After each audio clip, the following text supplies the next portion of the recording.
Hi, this is Community Activist Roundtable, a presentation of the Sound Gatherers. My name is Bernard White. I'll be your host this evening. The topic for this evening is Jamaican police killings. What is happening on the island of Jamaica, and why are there so many killings, and what is happening that so many police are involved in the killing of Jamaican citizens? We have with us this day to navigate through this Lloyd D'Aguilar, who is a journalist and the coordinator of Jamaicans United Against Police Brutality. Welcome, Lloyd. Welcome, Bernard. Thanks. Okay. You know, here in the United States, we often hear about cases of police brutality, cases of police murders, primarily in the inner cities. Generally, these are white police who are killing minority males for the most part. But Jamaica has a different configuration as well as a different history. What is happening in Jamaica with police killings? Well, in America, in the United States, in New York, you have what you call racial profiling. In Jamaica, we have class profiling. In other words, the police target the inner cities and they target the youth in the inner cities. Those are the ones who are being brutalized. Those are the ones who are being killed. Police brutality has been going on for quite a while in Jamaica. As a matter of fact, the Jamaica Constabulary Force was organized in 1867, which was a couple years after the 1865 Morant Bay Rebellion, where the peasants rebelled against British colonial rule. And the British put down that rebellion in a very brutal fashion. They killed over 500 of those black peasants. They burned down 500 houses. They flogged people. And soon thereafter, they formed the Jamaica Constabulary Force. And that Jamaica Constabulary Force was designed to protect the British planters. Over the years, the police force, therefore, has been the defender of the status quo. In 1962, the country became independent, so that the police force now defended the new ruling class, the new political rulers, who have not been able to do much about the poverty situation, the economic underdevelopment, the fact that you have maybe 25% unemployed working force in Jamaica, extremes of wealth and poverty, and the concentration of the poverty in the inner cities, in particular in the city of Kingston. So that the police force is used as an occupying army to control the poor in the inner cities. You know, of course, as a result of poverty, you usually have crime. Jamaica has one of the highest murder rates in the world, and certainly in this hemisphere. Last year, I think nearly 800 people were killed. And what I think is that the political classes, the ruling classes, have given the police license to brutalize the people. They have given them the license to kill. And so what has happened is that whenever the police kill, they usually claim that it was a shootout. Eyewitnesses, however, almost always come forward to say that this was not a shootout. This was cold-blooded execution. The police kill, and they have the government to back them up, because the government says very little when people are killed.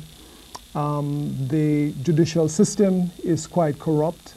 They protect the policemen as much as possible. And the media doesn't play a probing role. They don't really investigate these fictitious stories about shootouts. So you have an environment in which the police can actually kill with impunity. I mean, they kill before witnesses. They care very little that witnesses see what they do, because they know that the system, the judicial, the legal system, the criminal justice system is going to protect them. There are loopholes, you know, to protect them when they do that. When the police kill, they do very little thorough investigation. They don't really investigate their own fellow officers, these killings, so that when if it is brought before the court, then there are always discrepancies in accounts and so on, and for legal reasons, the police are usually let go. So what we have is the police force killing with impunity, the government doing very little about it. Human rights organizations have year in, year out condemned these killings. We have Human Rights Watch. They have written several reports over the years about police extrajudicial killings. United Nations Commission on Human Rights. Every year the United States State Department actually writes reports about these killings. The British government recently held up a shipment of guns to the Jamaican police force because they said that the guns would be and could be used against the civilian population. Unfortunately, the ban on the weapons didn't last very long. So what is happening is that there have been no attempted sanctions against the Jamaican government to pressure them to end this policy of police killings. When the police kill, there are usually demonstrations. The people, they block the roads, they burn tires in the streets, they write letters to the newspapers, they call the radio talk shows. And I mean, it is to no avail as far as the government is concerned. They see this as a one-day wonder or two-day wonder, whatever it is, and something that will eventually disappear and it will back to business as usual. Mm-hmm. Quite a few similarities to what happens here. What are some of the most egregious accounts of police murder? Well, the most egregious one, and this happened March 14, at about 5 o'clock in the morning, 60 policemen belonging to the crime management unit headed by a superintendent, Renato Adams, who has a notorious reputation, surrounded a house, a small house in Brayton, St. Catherine, which is part of the Kingston metropolitan area. They claim that they went there to serve warrants on 2 young men who were living in this house. And they called out to the young men inside the house, and they were greeted with gunfire. They returned the fire. When the smoke cleared, not 2, but 7 young men, ages ranging between 17 and 20 years, were killed. And you know, the eyewitnesses, however, the neighbors who were in the vicinity of what happened, claimed that on the contrary, what happened was that the police went there, they took with them a young man, another young man who was connected to those inside the house, got them to open the door. Once the door was open, they went inside. I think 5 young men were inside there at the time. They gathered them up, they interrogated them, they brutalized them, and they proceeded to execute them one by one. Neighbors heard them begging for their lives. Neighbors heard some of them praying. One young fellow, he heard what was happening. He rode his bike to investigate and to see if he could rouse people to come to their defense, and he was executed. He was probably, I think, the first one to be executed. Another young fellow, he was on an errand in the early morning, and he was killed also. He had nothing to do with what was going on. He had a toothbrush in his hand. And so the police expect, you know, Jamaicans to accept this ridiculous explanation that they were able to fire inside a house, a concrete house with aluminum windows, and they were able to kill 7, you know, young men. These 7 young men were all received multiple gunshot wounds. 6 of them got shot in the head, and the shots were from behind, back of the head, you know, indicating execution. A Danish pathologist came courtesy of Amnesty International, and he participated in the post-mortem examination, or he observed the post-mortem examination, and you know, his conclusion was that they were executed. They were executed because the police were supposedly searching for the killers of a policeman who had been killed some weeks before that. But obviously they went there to execute whoever it is that was there, whether through guilt by association or just having to just being there. By being there, these people were guilty by association. They executed all 7 because the Minister of National Security some weeks before had said that anybody who fires on a policeman must be sent to the morgue. He didn't say we must apprehend, and if it's necessary to defend yourself, then you defend yourself. He said anybody who fires on a policeman must be sent to the morgue. And so when they went there, they didn't go there to apprehend these 7 young men. It is clear that they went there to execute them. Amnesty International was in Jamaica 2 or 3 weeks after that, and they delivered a devastating report on police brutality, on police extrajudicial killings, and demanding that the government do more to hold policemen accountable for murders. The response of the government was pretty negative, was that Amnesty International was interfering in the internal affairs of Jamaica, and pretty much told them to get out. And they made no attempt to, have made no indication that they intend to do anything about the situation there. And Amnesty International has threatened to take the matter internationally to the United Nations and to talk with other governments about exerting some kind of influence on the Jamaican government. But as I said before, the Jamaican government sees this as an interference rather than an opportunity to begin to address the issue. And it's really not it's really not anti-Amnesty International as it is contempt of the Jamaican people, because Amnesty International gets its information from human rights organizations in Jamaica. It gets its information from the people, from the very people who are being brutalized.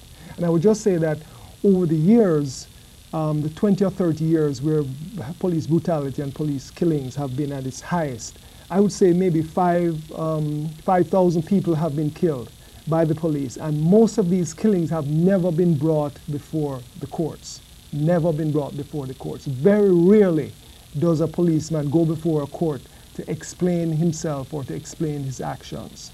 So it shows you how egregious the situation is. Well, is that a carryover from British rule, where you had extraterritoriality, where if someone did something that they could not be tried by the people? No, it is part of the corruption of the system. I mean, the law says that if anybody dies under suspicious circumstances or circumstances which cannot be determined, there should be what they call a coroner's court, similar to your grand jury system here, and it should be investigated and determine how that person dies. But invariably, police killings are never brought before this coroner's court, so that it is not that there are mechanisms in place to try the policemen for killings. It is just that the state has decided that through one means or another, and I just call it corruption, that these policemen will not be put on trial. In other words, you have the Director of Public Prosecutions, who is the chief law enforcement officer. He will make a determination as to whether to put a policeman on trial or not. Invariably, he doesn't. He will also claim that the investigation of the killing wasn't adequate, it wasn't sufficient. So the police investigating themselves. So there's an out for him there. For some reason, he also doesn't refer the cases back to the coroner's court, so that the whole system is really not working. It's really not working, and it's deliberately not working, and it's convenient for the state that when the police kill, they're protected. And that's basically what's happening. It's not as if to say they shouldn't be put on trial. It's just that the system works in a way to protect them. Now, Amnesty International, they could provide some outside pressure. But what is happening internally? What's happening in Jamaica as it relates to these crimes? Well, as I said before, when the police kill, there are usually demonstrations. The families, the communities in which these killings take place, the people will take to the streets. They will hold up placards and so on. But there is really no follow-up, and that is the the shortcoming of these demonstrations. People don't really form organizations, and they don't pressure the government and pressure the judicial system to make sure that these policemen are held accountable. So that is one of the deficiencies, and the government takes advantage of that situation. Over the past couple of years, several human rights organizations have now come on the scene, one being Jamaicans for Justice, and another one called Families Against State Terrorism. Now, these organizations are beginning to focus on the loopholes and the ways and means in which police can kill and get away with it, and they're beginning to highlight deficiencies in the system. They're beginning to ask for reforms. They're beginning to ask for changes. They begin to ask for a coroner's court each time that the police kill somebody, that it must be automatic, that he must go before the coroner's court, similar to the grand jury system here, to explain the circumstances of that killing. They're asking that the police not be allowed to investigate themselves anymore, that a professional, independent body be set up to investigate police killings and submit these reports to the court. They're also asking for an inventory of police weapons, because what happens invariable of non-issued police weapons, because what happens invariably is that when the police kill, they plant a gun on the victim. They have numerous weapons which they have recovered in their operations, and they plant a gun on the victim and say, well, this is the gun that was fired. And they also smear the hand sometimes with gunpowder. However, in a recent case, a forensic scientist has indicated that it is not enough to just put gunpowder on somebody's hand, because if you put the powder on it, it doesn't go into the pores. And when you actually fire the gun, the powder gets into the pores, the residue gets into the pores. So they're able to determine that forensically that is a plant.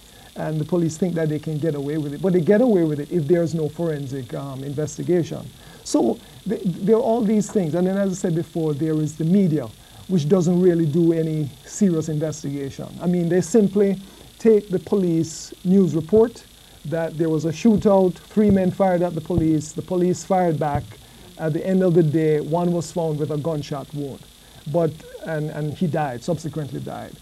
In a lot of cases, the person might be dying, but the police will take his body and throw it into the back of their pickup.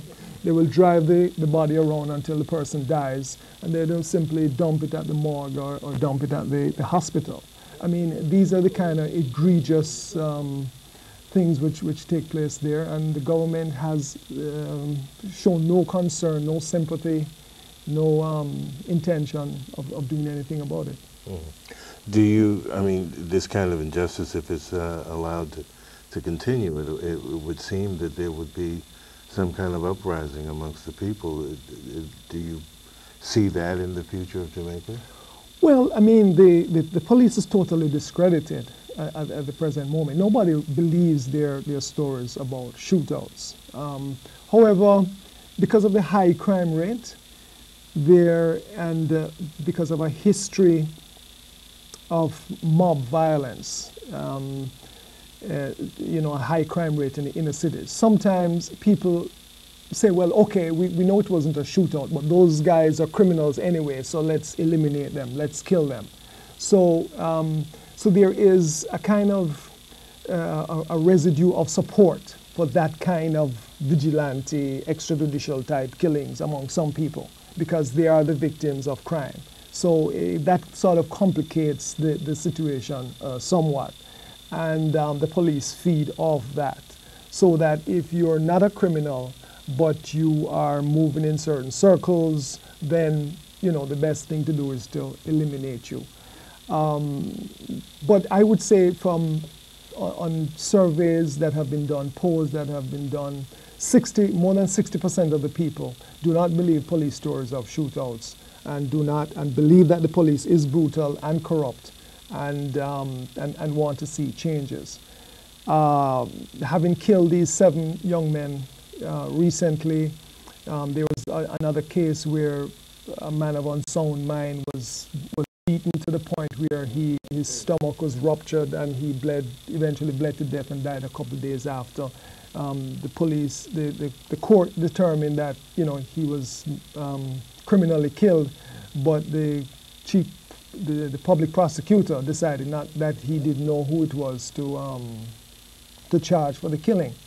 So I would say that down the road, in response to that question, yes, the system is creating that situation where people are going to have to make a decision as to whether they will simply wait until they are the next victim of police killing, or they will have to do something radical about that situation. So I think that is definitely where we're heading.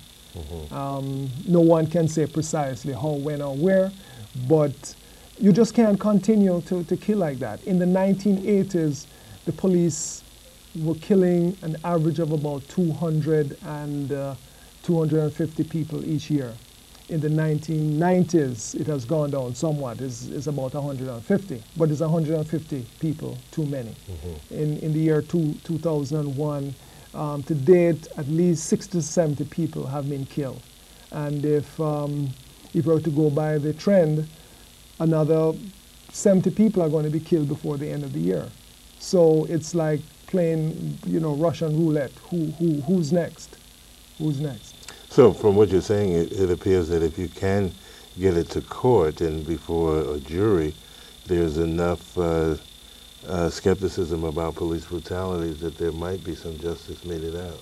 Well, I think that if each and every case was brought before a court, you have a jury, and you have impartial investigation, you have people who are not trying to cover for the police, I think that there would be more convictions.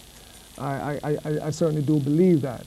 But because they're not brought before a court automatically, then I think that they get away with it. Mm-hmm. Well, what about Jamaicans in the diaspora? Jamaicans who are living around the world, are they focusing on this, or what kind of information are they getting about it? And if they are getting the information, what are they doing about these crimes that are taking place? Well, I can only speak for the organization to which I'm a member, Jamaicans United Against Police Brutality. We formed this organization sometime early last year, and we basically decided that enough is enough. And so what we have been doing is we have been trying to get the information out there, not only to Jamaicans, but especially non-Jamaicans. We are trying to rally international support for this campaign against police brutality in Jamaica, to get people to put pressure on the government to do something about it. And we've had several public events here in New York City. We demonstrated when the Prime Minister came to the United Nations last year, September. We have had an event at Medgar Evers College. And since March 14, we have been having weekly picketing of the Jamaican consulate. This picketing is in response to the killing of the 7 youth, so that we are trying to bring to the public attention that this is a very serious situation that is happening in Jamaica. And I think that we all have to come together to put pressure on the Jamaican government. Jamaicans, they understand the situation. They know what is going on. But I think immigrant communities sometimes have a difficulty, organizing themselves. I think that immigrants, Jamaicans come here, they tend to become a part, assimilated into the communities here, into the African American community, and so they begin to take on the issues that exist here, which no problem. I mean that's good. Mm-hmm. But to organize them as Jamaicans is difficult. So we have to come up with a strategy where Jamaica concerns us all, not just Jamaica, not just Jamaicans. African Americans, all immigrants. We have to see Jamaica as part of the struggle of black people. And we have to, do what it is that we can to put pressure on the government. We are saying that If the government does not do something very soon, make some indication that they are going to change the situation and they take it seriously, that we're going to call for boycott of tourism. We believe that this is the only way to force the government to respond and to take notice of what is being said. As I said before, despite the reports of all the international human rights organizations, nobody is threatening any sanction. And I think that the government will only respond to some sort of sanction. And so this is what we are saying, that tourism is the way to go. We need to begin to talk about boycotting tourism in order to get the message to the government that something has to be done. Okay, if anybody wanted to get in touch with Jamaicans United Against Police Brutality, how would they do that? Well, we can be reached at 212-865-1357, 212-865-1357, or we have an email bulletin which we send out quite regularly, giving information about what is happening, and that is no-to-brutalpolice@aol.com. Okay. No-to-brutalpolice@aol.com. All right. Well, you've been watching Community Activist Roundtable. My name is Bernard White. Our guest has been Lloyd D'Aguilar, who is a journalist and also coordinator of Jamaicans United Against Police Brutality. Once again, that number is 212-865-1357, and the email address is no-to-brutalpolice. And we'd like to see people come out there and support us, picketing the Jamaican consulate, sending letters to the Jamaican consulate, and writing the Jamaican consulate to let them know that something has to be done about this and that they are prepared to support a boycott of tourism. Lloyd D'Aguilar, thank you very much. Thank you, Bernard. And until next time, stay strong and pay close attention.